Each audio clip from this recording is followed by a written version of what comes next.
Rizky Bilar datangi Polda Metro Jaya malam-malam, bilang mohon doanya.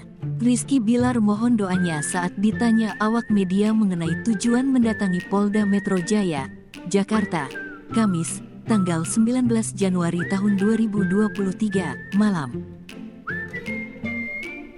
Rizky Bilar datang ke Polda Metro Jaya, tidak sendiri, melainkan bersama sang istri, Lesti Kejora. Sayangnya, baik Rizky Bilar maupun Lesti Kejora enggan menjelaskan tujuannya.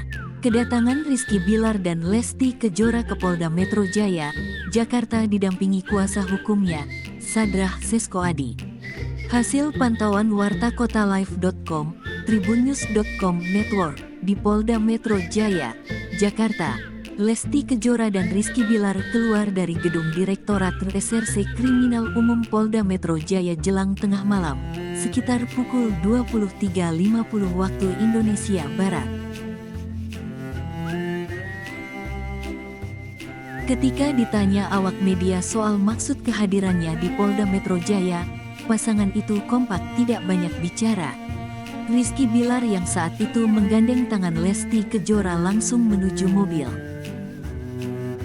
Keduanya berjalan terburu-buru dan berusaha menghindari awak media.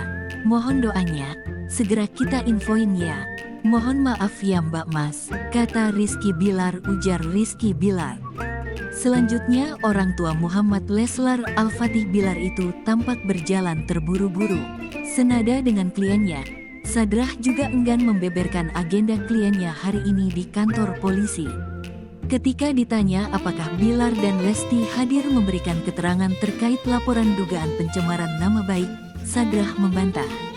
Ia mengungkapkan, pertemuan kliennya dengan pihak kepolisian tergolong sesuatu yang rahasia.